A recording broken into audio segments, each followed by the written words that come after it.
Asian states Pakistan, Iran, Afghanistan जिसका हिस्सा है, ये एक रीजनल कनेक्टिविटी का एक अच्छा जरिया बन सकती है।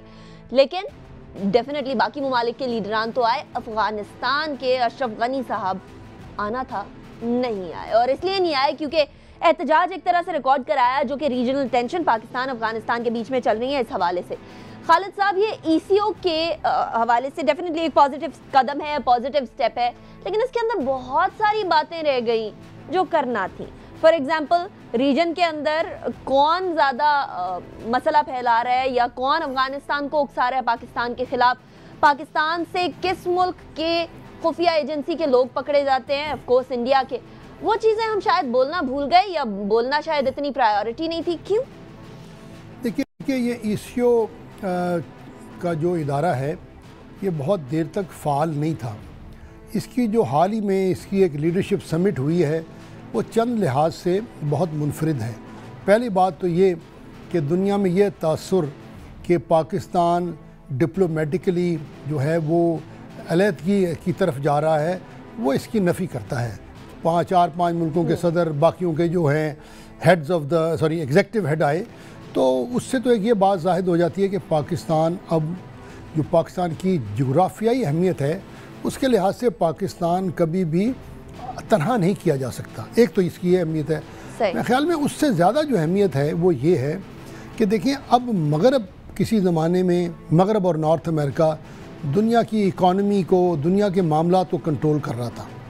उनका कंट्रोल ख़त्म नहीं हुआ, लेकिन आहिस्ता आहिस्ता चाइना ने इक्तिसादी तौर पर अपने लिए जो जगह बनाई है उसमें वो लोग दुनिया कह रही है कि अगले 10-15 सालों में चाइना दुनिया की सबसे बड़ी इकॉनमी होगा। और चाइना ने क्या किया है कि यूरोप, अफ्रीका, एशिया, ये तमाम मुल्कों के साथ अपने राब्ते बढ़ाने के लिए वन बेल्ट वन रोड, यानी समुंदर के रास्ते भी और बहरी रास्ते से भी दुनिया के साथ तजारती ताल्लुकात बग़ैर शराइत की बुनियाद पे किए हैं। हम लेते हैं IMF से थोड़ा सा कर्जा, 18 सबों की हम शर्तें लिखते हैं। चाइना ने कहा जनाब अंदरूनी मामलात आपके अपने, हमारे साथ मिलकर तजारत की बात करें। हमसे बात हुई, श्रीलंका से बात हुई, बांग्लादेश से बात हुई, म्यांमार से बात हुई, यूरोप से बात हुई।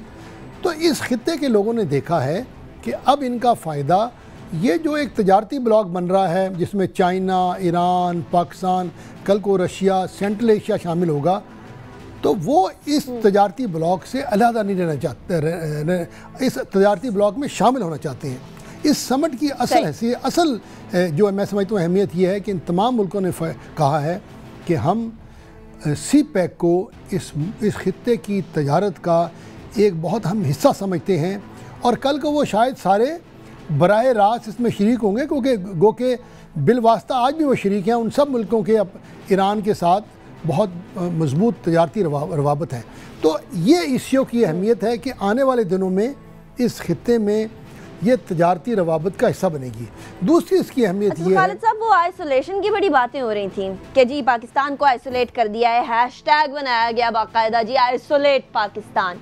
तो ये 10 ममालिक मिलकर बैठते हैं ECO, फिर रशिया पाकिस्तान के साथ बातचीत कर रहा है, प्रॉपरली इंगेज्ड है, चाइना वैसे ही पाकिस्तान के साथ।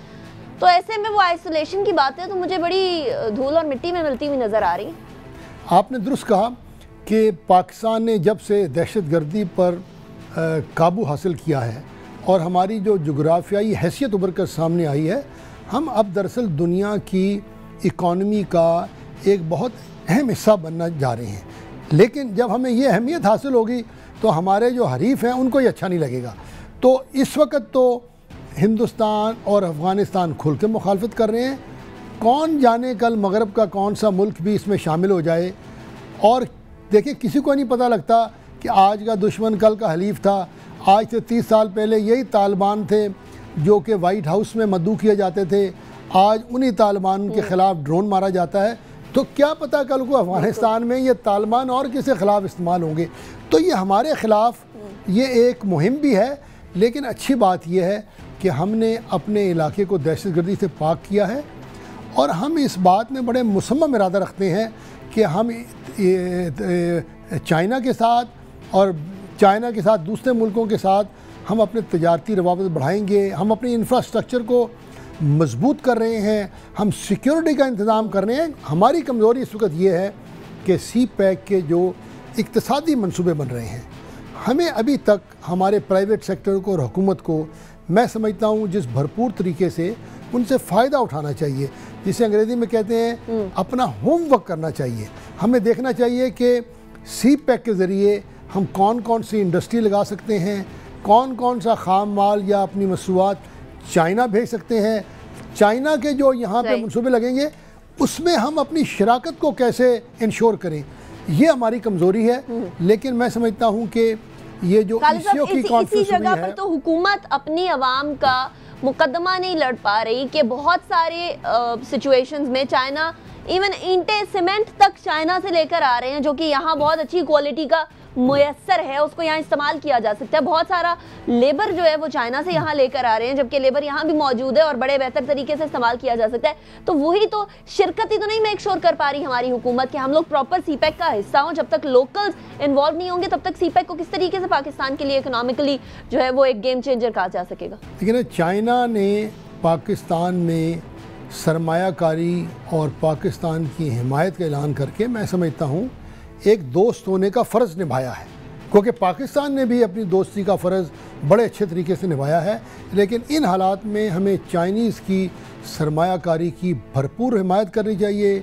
ये जो लोग इसकी मुखालफत करते हैं, कोई कहता है जी ईस्ट इंडिया कंपनी बन रही है, कोई कहता है जनाब पाकिस्तान की सनतें मिट जाएंगी, ये तमाम हमारे दुश्मनों का प्रोपेगेंडा है। लेकिन अगर हमने इससे फ़ायदा उठाना है तो जैसे आपने कहा, हमें अब we need to cut better deals, जिसे कहते हैं हमें सौदा अच्छा करना चाहिए ना। ये तो हमारी कमज़ोरी है कि अगर हम एक एनर्जी प्लांट लगता है, हम कहते हैं मज़दूर आपके हों, मज़दूर हमारे नहीं होंगे, या कल को कोई इंडस्ट्री लगती है तो हम कहें जनाब आपको तो सारी मराहत नसीब होंगी, हमारी इंडस्ट्री को भी मराहत दें ताकि हम सिंगक्योंग में अपनी चीज़ें बेच सकें। इसके लिए हुकूमत और प्राइवेट सेक्टर को काम करना पड़ेगा।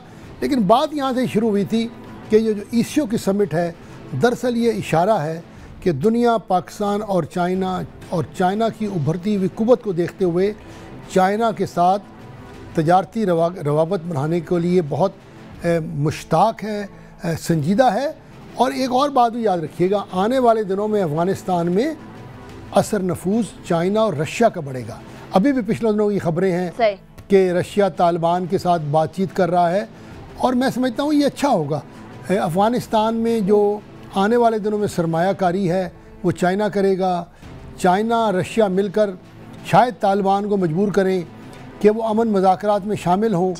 तो मैं समझता हूँ ये ईसीओ समिट पाकिस्तान की तजारती और सनती और इक़्तिसादी तरक्की के लिए और ख़ास तौर पर हमारी एक बैनुल अक़वामी हैसियत के लिए एक बहुत अच्छा पैगाम है। लेकिन इसको अमली जाना बनाने के लिए हमें अपना इंफ्रास्ट्रक्चर बेहतर करना पड़ेगा, ईरान के साथ तजारत बढ़ानी पड़ेगी, अफ़गानिस्तान के साथ अमन कायम करना पड़ेगा। और जैसे आपने कहा, सी पैक के मंसूबों को इस तरह तश्कील दें कि इसमें जितना फ़ायदा चाइना का है, अगर उससे बढ़कर नहीं तो उतना फ़ायदा पाकिस्तान के सनतकार, मज़दूर और अवाम का भी होना चाहिए। सही। अच्छा खालिद साहब, अब उस तरफ आते हैं जहाँ से हम लोगों ने शुरू किया था, बेसिकली अफगानिस्तान के प्रीमियर का ना आना, उस हवाले से भी बात करेंगे। लेकिन उससे पहले डॉक्टर सलमान शाह साहब हमारे साथ मौजूद है, जाने माने इकोनॉमिस्ट है, किसी मोहताज नहीं। डॉक्टर साहब बहुत शुक्रिया आपने ज्वाइन किया। डॉक्टर साहब, ईसीओ ऑफ कोर्स गवर्नमेंट की तरफ से कहा जा रहा है ये एक बहुत बड़ा स्टेप था, माइलस्टोन था, आप इसको किस तरह से देखते हैं? क्या ये वाकई में पाकिस्तान में होना, बहुत सारे लीडरान का आना, 10 मुमालिक डेफिनेटली इकट्ठे हुए, क्या ये वाकई में पाकिस्तान की इकोनॉमी का एक पॉजिटिव पहलू उजागर करने में एक अहम कदम था? आई थिंक एक तो ये है कि बड़ा इम्पोर्टेंट ये गेट टुगेदर था, क्योंकि ये रीजनल इकोनॉमी जो है ईसीओ की वो पाकिस्तान के पॉइंट ऑफ व्यू से बड़ी इम्पोर्टेंट है। और पर्टिकुलरली अब जब से सीपैक का प्रोग्राम बना है और उसमें चाइना की इन्वेस्टमेंट आ रही है, उससे ये इकोनॉमिक कॉरिडोर तमाम ममालिक जिन्होंने पार्टिसिपेट किया है इसमें इस्लामाबाद मीटिंग में, उनको इसका बहुत बड़ा फायदा है और वो देख रहे हैं कि उनका इसमें रोल क्या होगा। सो आई थिंक ईसीओ तो बड़े अरसे से एक ऑर्गेनाइजेशन थी, तकरीबन डेड ऑर्गेनाइजेशन थी। मेरा ख्याल है जब से सीपैक का मामला चला है तो उससे ये बहुत इम्पोर्टेंट हो गया। इसलिए आपने देखा कि बड़े हाई लेवल लोग आए, ईरान के सदर भी आए, तुर्की के सदर और दूसरे सेंट्रल एशिया ममालिक के सदर भी आए। तो आई थिंक ECO के लिए तो CPEC एक टेलर मेड चीज़ है, और उसके साथ साथ ये भी है कि तमाम ECO ममालिक में चीन की इंफ्रास्ट्रक्चर में खासी इन्वेस्टमेंट है, और देयरफॉर वो वाली इन्वेस्टमेंट और CPEC की इन्वेस्टमेंट जो है वो एक दूसरे को कॉम्प्लीमेंट करती है। तो आई थिंक CPEC की वजह से सलमान साहब जान पड़ सकती है। जी, CPEC के हवाले से ही आते हैं। वो CPEC के बारे में बड़े सवालात उठने लग गए हैं। वो ये कि हुकूमत जो है प्रॉपरली पाकिस्तान के अवाम का फ़ायदा नहीं रीप आउट कर पा रही, उस तरीके से इसको फ़ायदेमंद नहीं बना पा रही, यानी लेबर हमारा नहीं इस्तेमाल हो रहा, जो इंफ्रास्ट्रक्चर की बिल्डिंग की चीज़ें हैं वो हमारी इस्तेमाल नहीं हो रही। क्या ये क्रिटिसिज्म वजह है या इसको बहुत बढ़ा चढ़ा के दिखाया जा रहा है, कुछ गलत पहलू दिखाया जा रहा है? इसके ऊपर ज़रा रोशनी डालिएगा। देखें, CPEC ओवरऑल रीजन के लिए बहुत इम्पोर्टेंट है, वो तो हमने डिस्कस कर लिया।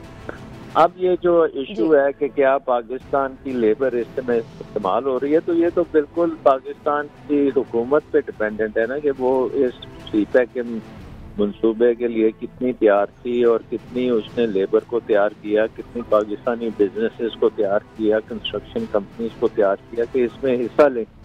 अब अगर आपके मुल्क के अंदर जो टैलेंट है उसको अगर आप इस्तेमाल करने से कासिर हैं, तो फिर तो वो हुकूमत की एक बहुत बड़ी नालायकी आ जाती है ना सामने। तो I think we need to ensure कि पाकिस्तानी बिजनेसेस इसमें पूरी तरह शामिल हों। वी नीड टू इंश्योर कि चीन के साथ मिलके हम ये बढ़ाएं, और ठीक है कि चाइना के पास जो है वो बड़ी स्पीड से वो काम कर सकते हैं, लेकिन अगर वो पाकिस्तानी कंपनीज को साथ लेके चलेंगे तो इसके बड़े फार रीचिंग इम्पैक्ट आएंगे पाकिस्तान की इकोनॉमी में। तो मैनेजमेंट जो है उसमें खासे क्वेश्चन मार्क्स हैं। कोई इदारे नहीं बने जिसको बनना चाहिए था, क्योंकि CPEC एक इतना ज़बरदस्त प्रोजेक्ट है कि उसके लिए आप जिस तरह आज से 40 साल पहले हमने वापडा बनाया था वाटर एंड पावर को डेवलप करने के लिए, तो CPEC को डेवलप करने के लिए हमने तो कुछ नहीं बनाया। वही प्लानिंग डिवीजन के मिनिस्टर साहब घूम फिर रहे हैं, और जो एग्जिस्टिंग आपकी एंटिटीज हैं उनको एक दे दिया कि जी आप करें। तो इस तरह से तो नहीं होगा। आपको स्पेशलाइज्ड ऑर्गेनाइजेशंस बनानी पड़ेंगी जो CPEC को प्रॉपरली इम्प्लीमेंट करें, और CPEC की जो डिफरेंट डायमेंशंस हैं, जिसमें ट्रेड भी आती है, जिसमें इंफ्रास्ट्रक्चर भी है, जिसमें बिजनेसेस हैं, स्पेशल इकोनॉमिक जोन हैं, ये सारी चीज़ों को बनाने के लिए आपको एक कोऑर्डिनेटिंग बॉडी चाहिए। बड़ी इम्पोर्टेंट है ये बात। ठीक है, और वो नहीं है, उसकी कमी है। डॉक्टर सलमान शाह साहब, बहुत शुक्रिया आपने हमें ज्वाइन किया। खालिद, कमेंट कर दीजिएगा जो डॉक्टर साहब ने फरमाया उसके ऊपर, ताकि हम ब्रेक की तरफ जाएं फिर। बिल्कुल, मैं डॉक्टर सलमान शाह की जो बातें हैं उनसे मुत्तफिक हूँ कि हमें CPEC से फ़ायदा उठाने के लिए अपनी सलाहियतों को बढ़ाना पड़ेगा, और मैं जहाँ पर ये कहूँगा ये हुकूमत की ज़िम्मेदारी है, वहाँ उतनी ही बड़ी ज़िम्मेदारी हमारे प्राइवेट सेक्टर की और हमारी लेबर की भी है। हमें ये तस्लीम करना चाहिए कि पाकिस्तान का प्राइवेट सेक्टर और पाकिस्तान की लेबर दोनों बैनुल-अक़वामी मयार के लिहाज से कम सलाहियत याफ्ता हैं। तो हमें अपनी सलाहियत को बढ़ाकर हुकूमत की सतह पर, प्राइवेट की सेक्टर की सतह पर अपनी सलाहियतों को बढ़ाकर CPEC से मुकम्मल फ़ायदा उठाना चाहिए। सही, ठीक की तरफ जाएंगे, लेकिन मसला ये है कि यही लेबर जब बाहर दुबई में या सऊदी अरब में जाता है, इसकी सलाहियतें निखर कर सामने आ जाती हैं, और जब यहाँ होता है तो कुछ ना कुछ मसले होते हैं। क्यों, ऐसा क्यों है? क्या हुकूमत इस लेबर को प्रॉपर ट्रेन नहीं कर पा रही या प्रॉपर इस्तेमाल नहीं कर पा रही? ये सवाल छोड़े जा रहे हैं। इसके बाद ब्रेक की तरफ जाएंगे, और ब्रेक के बाद बात करेंगे एक ऐसे बुखार की जो कि अवाम के सर चढ़ के बोल रहा है। कौन सा बुखार, ब्रेक के बाद बताऊंगी।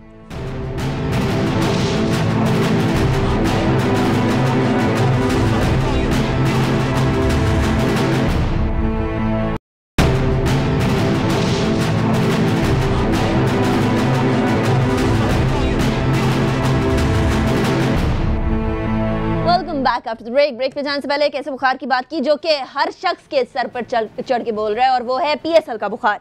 PSL का फाइनल लाहौर में होना है, ये डिसाइड होते ही कतारें लग गई, टिकट्स खरीदने के लिए। लेकिन कतारें तो लग गई, लोग भी मौजूद है, देखने वाले भी मौजूद है, शायकीन में इस तरह भी पाया जाता है, लेकिन टिकट कहाँ है ये किसी को नहीं पता। टिकट खत्म हो गए जितने थे, स्पेशली वो 500 वाली कैटेगरी जिसके लिए बेसिकली लोग जा रहे थे। उसके बाद 4000, 8000, 12000 वाली कैटेगरी है जो कि हर शहरी ऑफ कोर्स अफोर्ड नहीं कर सकता। लेकिन सिचुएशन ये है कि कोयटा ग्लैडिएटर्स तो फाइनल के लिए क्वालिफाई कर चुका है। आज कराची किंग्स और पेशावर ज़ल्मी में जो मैच होगा उसके बाद डिसाइड किया जाएगा कि आखिर कौन सी टीम कोयटा ग्लैडिएटर्स के मद्दे मुकाबिल आएगी। खालिद साहब, ये ज़ल्मी के इंटरनेशनल प्लेयर्स आने को तैयार हैं, बाकी जो इंटरनेशनल प्लेयर्स हैं कोयटा ग्लैडिएटर के वो आने को तैयार नहीं है। केविन पैटरसन है, उसके अंदर लूक राइट है, ये लोग पाकिस्तान में आने को तैयार नहीं। बहुत सारे लोग इसको एक तरह से निशाना भी बना रहे हैं तनकीद का कि ऐसी सिक्योरिटी की सिचुएशन में अगर मैच हो भी जाए तो क्या उससे इंटरनेशनल क्रिकेट वापस आ जाएगा पाकिस्तान में? देखिए, ये हमने पहले भी जिक्र किया था कि हमने पाकिस्तान के अंदर से दहशतगर्दी का ख़ात्मा कर दिया है।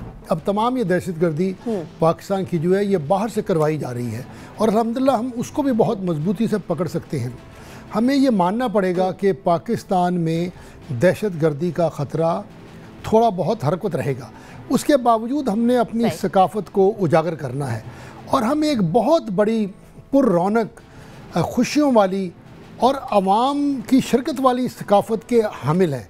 खा वो कबड्डी का खेल हो, माइये हों, टप्पे हों, घुंघरू हो, कवालियाँ हों, दौड़ की बात हो, हमें पाकिस्तान की सकाफ़त को उजागर करना है और इस ख़तरे के अंदर इसको उजागर करना है। जहाँ रही बात दुनिया के खिलाड़ियों के आने की, एक दफ़ा हमने 1-2 मैच करवा दिए और हमने दुनिया को बताया कि इसमें पैसा बहुत है, तो देखें ये पैसे के लिए सब लोग आएंगे और पाकिस्तान के ज़मीनी हालात इस वक्त दुनिया के कई मुल्कों से बेहतर हैं। आप दुनिया में अब ख़ुद सदर ट्रंप कहते हैं कि शिकागो में कितने जो है वो जो कत्ल का रेट दुनिया में शायद कितना बड़ा है। आप इसको तो अमेरिका में हेट क्राइम देख लें। मैं समझता हूँ ये हुकूमत ने जुर्रत का मुकाबला किया है। इंशाल्लाह हुकूमत की हिम्मत से, अफवाज पाकिस्तान, पुलिस रेंजर की हिम्मत से ये मैच खुशरूबी से होगा, लोग इससे महसूद होंगे। लेकिन हमें यहाँ पर ख़त्म नहीं करना। हमने पाकिस्तान की सकाफ़त को लेकर गली गली, मोहल्ले, हर शहर में, हर सूबे में ये हमने जो हैं मुकाबले करवाने हैं। हर जुमे को, हर इतवार को हमारे पार्क्स में, जैसे मैंने कहा, पंजाबी के मुशायरे हों, पश्तों के मुशायरे हों, भंगड़े हों, वहाँ मैये गाए जाएँ, वहाँ पर गीतों का मुकाबला हो, कवालियाँ गाई जाएँ और हम अपने लोगों, हम पाकिस्तान में हम नातों के मुकाबले करवाएं। पाकिस्तान में हम जो सकाफ़त है ना सिर्फ हमारी तारीख़ का हिस्सा है, ये हमारी इकॉनमी का भी हिस्सा है। इसको भरपूर तरीके से आगे लेके चले।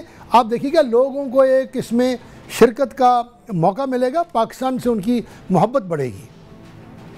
सही। अच्छा खालिद साहब, यहाँ फिर डेफिनेटली एक बात आती है कि पूरी कौम को मुत्तहिद होना पड़ता है एक कॉज के लिए। अगर आपको वाकई में अपना पॉजिटिव इमेज प्रोजेक्ट करना है, बाहर के ममालिक के सामने अपनी इस बात की तशहीर करनी है कि पाकिस्तान की जो खबरें टेररिज्म, दहशतगर्दी के हवाले से आती है, पाकिस्तान ये नहीं, पाकिस्तान कुछ और है, तो इसके लिए तो आपको एकजान होकर खड़े होना पड़ेगा ना। यहाँ हुकूमत जो है, पंजाब हुकूमत, वफाकी हुकूमत या PSL कराने की बात करिए, दूसरी तरफ जो कप्तान है वो कहते हैं जी ये तो पागलपन है, अगर कुछ हो गया तो 10 साल तक इंटरनेशनल क्रिकेट नहीं आ पाएगा। एक जगह 21 फरवरी को कुछ फरमा रहे थे, उसके बाद फिर उन्होंने जब डिसाइड हो गया कुछ फरमाया।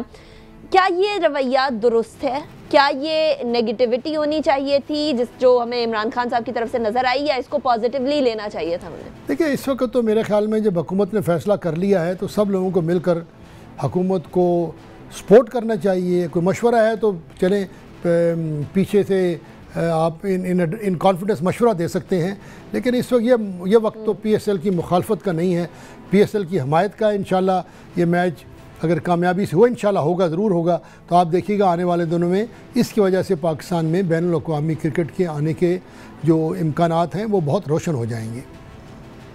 सही। चलिए खालिद साहब, क्विकली जाने से पहले 2-3 अच्छी खबरें हैं उनको डिस्कस कर लेते हैं, और वो इमरान खान साहब की बात करें तो ज़रा उनके सूबे की तरफ भी चलते हैं, KPK के हवाले से बात कर लेते हैं। एंटी डाउरी बिल, इसके बारे में आपका क्या ख्याल है जो KPK में आया?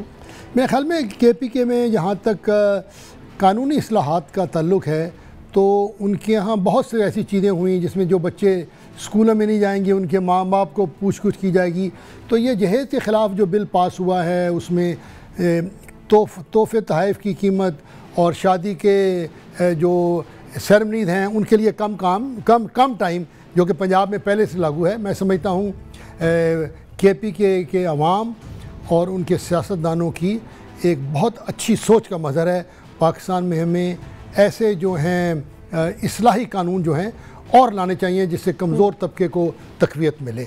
इसके अलावा मैं समझता हूँ आपने बात की यहाँ पे लाहौर में जो इंफॉर्मेशन टेक्नोलॉजी यूनिवर्सिटी है, उसने मैंने अखबार में पढ़ा, उन्होंने edX जो कि एक बैनुल अक़वामी अदारा है जो दुनिया की बड़ी बड़ी मशहूर यूनिवर्सिटी हैं, MIT, हार्वर्ड, कैम्ब्रिज के जो ऑनलाइन कोर्सेज़ हैं उनको ऑनलाइन करवाता है और आप ऑनलाइन कर लें तो आपको डिग्री उस यूनिवर्सिटी की मिलती है। तो उनका मुआहदा हुआ है।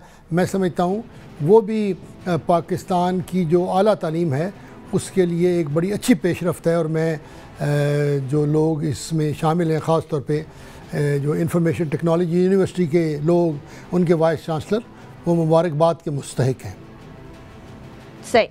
खालिद मकबूल साहब, बहुत शुक्रिया, आपने हमें ज्वाइन किया। जनरल खालिद मकबूल साहब हमारे साथ मौजूद थे। पाकिस्तान का अगर पॉजिटिव चेहरा, अगर मुस्बत चेहरा बाकी दुनिया के सामने उजागर करना है तो हमें एक तो यकजा होकर तमाम दुनिया के सामने अपना एक ही फेस दिखाना पड़ेगा। अगर एक हुकूमत कुछ कह रही है, दूसरे लोग कुछ कह रहे हैं, तो ये एक नेगेटिव चीज़, एक नेगेटिव इमेज जाता है और इससे एक तरह से दूसरे लोगों में भी कंफ्यूजन पैदा होती है कि आखिर पाकिस्तान में हो क्या रहा है और क्या होना चाहिए। इस हवाले से सेकेंडली हम लोगों ने बाकी जितने टॉपिक्स की बात की उसके अंदर फाटा रिफॉर्म्स की बात की जाए। फाटा रिफॉर्म की इंप्लीमेंटेशन 5 साल के अंदर अंदर होना इंतहाई अहमियत का हामिल, नहीं तो फाटा के अंदर जिस तरह एहतजाज चल रहे हैं वो चलते रहेंगे। सिक्योरिटी सूरत हाल की बात करें तो सिक्योरिटी सूरत हाल को भी नज़र में रखना पड़ेगा। हुकूमत को भी अफगानिस्तान के साथ ताल्लुकात की तरफ बेहतरी की तरफ जाना पड़ेगा, क्योंकि अफगानिस्तान और पाकिस्तान ये दोनों एक ही जंग का हिस्सा हैं, एक ही जो है ख़तरे से लड़ रहे हैं। और फिर उसके बाद बात की जाए ECO की, तो इकॉनमी की दुनिया है, यहाँ रवाबित मुमालिक के अंदर इकॉनमी के बेसिस पे होते हैं। इकॉनमी बेहतर हो जाए तो दुनिया भागी चली आएगी पाकिस्तान में, फिर कुछ नहीं देखेगी कि क्या हो रहा है क्या नहीं हो रहा। हमारे आज के शो से इतना, हमें फीडबैक जरूर दीजिएगा। ज़ेरे बहस के नाम से फेसबुक, ट्विटर दोनों पर मौजूद है। अपना बहुत ख्याल रखिए। पाकिस्तान और पाकिस्तानियों के लिए दुआ गो रहिएगा। Have a nice weekend and अल्लाह हाफिज़।